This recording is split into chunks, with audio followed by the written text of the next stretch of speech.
We always say on this show, 2 minutes literally can change. They say the loudest sound in the world is the silence of a crowd that just witnessed a robbery. When Jourdan Blue stood under the blinding lights of the AGT Finale, millions of people were ready to celebrate a miracle.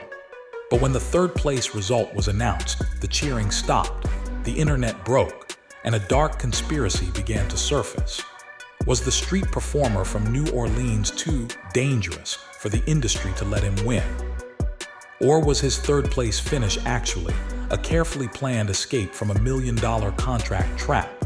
From sleeping in gas station bathrooms to being offered a world tour on live TV, this is the shocking, unfiltered truth of the man the judges couldn't control. The air in the auditorium was so thick you could practically feel the weight of it. When Terry Crews stepped forward to announce the third-place finisher of America's Got Talent Season 20, the world collectively held its breath. Then, the name Jourdan Blue echoed through the rafters. For a split second, there was no cheering, only a haunting, deafening silence that felt like a punch to the gut. Jourdan stood there, bathed in the blinding white glow of the stage lights, a faint, bittersweet smile flickering across his face. But if you looked closely at his eyes, you could see the reflection of a man who had already climbed a mountain much taller than a plastic trophy. The internet exploded within seconds, with thousands of fans screaming that the system was rigged and that the most authentic voice in the history of the show had just been robbed of his crown. It wasn't just a loss. It was a moment that felt like a betrayal to every dreamer watching from home.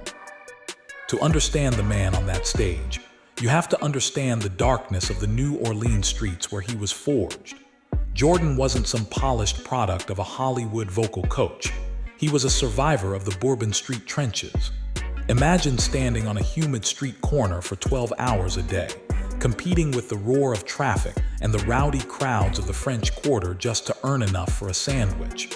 This was Jourdan's reality. He poured his soul into every lyric while police officers told him to move along, and tourists walked past without a second glance. This wasn't just busking. It was a desperate battle for visibility. Every scar on his voice came from those nights where the only thing keeping him warm was the vibration of his own vocal cords. He learned to sing not for fame, but for survival, developing a raw, haunting frequency that you simply cannot teach in a studio. The glitz and glamour of the AGT Finale feel like a universe away from the cold, tiled floors of public bathrooms where a teenage Jourdan used to seek shelter. By the age of 16, his world had completely fractured, leaving him homeless and drifting through the shadows of Louisiana. With no roof over his head and a family life that had shattered into a million jagged pieces, he fell into the trap that claims so many in the dark corners of the city. He wasn't just a kid who made a mistake. He was a young man drowning in a cycle of addiction that threatened to swallow him whole before he even had a chance to live. He spent nights bouncing between the couches of strangers and the literal floor of gas station restrooms, clutching his guitar like a shield against a world that had seemingly forgotten he existed. It was a period of absolute isolation that would eventually become the fuel for his most heartbreaking performances. Everything nearly ended on a cold night when Jourdan was just 18 years old. He didn't just hit rock bottom. He crashed through it when he suffered a terrifying, near-fatal incident where he almost OD'd. In that horrific moment, as the lights began to fade, something inside him snapped.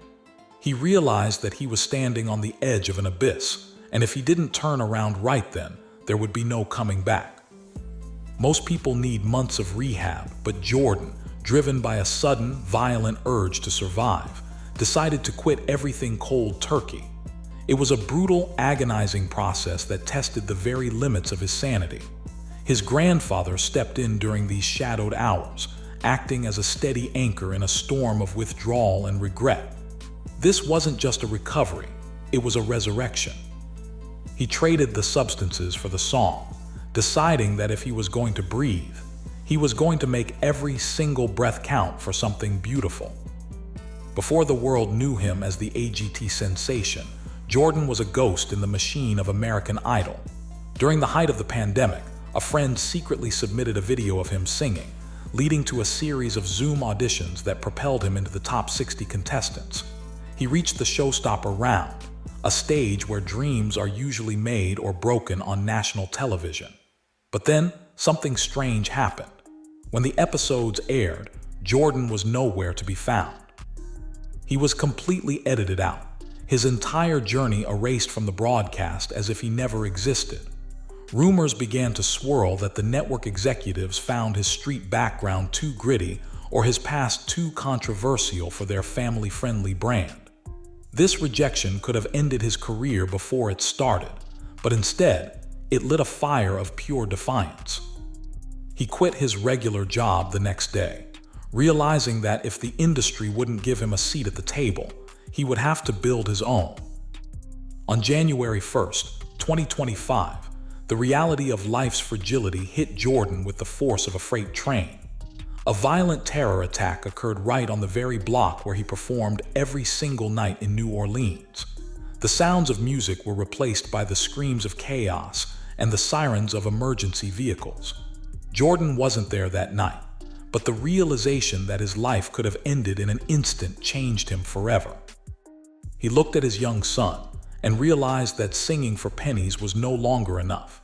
The streets that had raised him were becoming a graveyard of broken dreams, and he knew he had to take a massive leap of faith if he wanted to provide a legacy of safety for his family. This tragedy became the final catalyst. It wasn't just about being a singer anymore. It was about escaping the cycle of violence and poverty that had defined his lineage for generations. When Jourdan finally stepped onto the AGT stage and sang Breakeven, he didn't just get a standing ovation. He triggered a cultural phenomenon. Slammed the golden buzzer, sending Jourdan straight into a shower of shimmering confetti. But behind the scenes of his following performances, a secret struggle was unfolding. During the quarterfinals, Jourdan was violently ill, throwing up repeatedly backstage just minutes before his name was called. He was pale, shaking, and physically depleted, yet he refused to let the producers pull him from the lineup. He walked out under the lights and delivered a rendition of Biblical that moved the judges to tears, all while his body was screaming for him to collapse. This was the moment the world realized Jourdan wasn't just a talented vocalist. He was a warrior. He proved that no amount of physical pain could silence a voice that had been forged in the fires of real-world suffering. As the finale approached, the momentum behind Jourdan Blue was undeniable. His duet with Danny out of the script was in raw emotion, leading many to believe the win was a foregone conclusion. However, a massive debate began to spark among fans regarding the voting process. Why did a seasoned returning contestant like Jessica take the top spot over the raw, organic growth of a street performer? Theories began to circulate that the industry preferred a safe, predictable winner over someone as unpredictable and unfiltered as Jourdan. Some speculators claimed that the voting was skewed to favor performers with pre-existing labels or management ties. Whether these rumors were true or not, the controversy only served to make Jourdan more of a legend. He became the people's champion, a title that often carries more weight and longevity than the actual prize money ever could.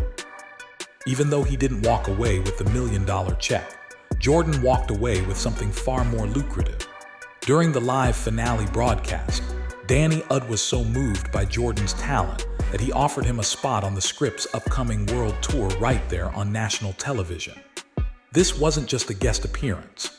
It was a full circle moment where the man whose songs Jourdan used to sing for spare change was now asking Jourdan to share his global stage. Industry experts estimate that the exposure and touring revenue from this deal far outweigh the AGT prize money, which is often paid out over 40 years. Jourdan had successfully bypassed the traditional winner's curse and jumped straight into a professional career. He went from dodging police on Bourbon Street to having his own dressing room in arenas across Europe and Asia, proving that the loss was actually his biggest victory.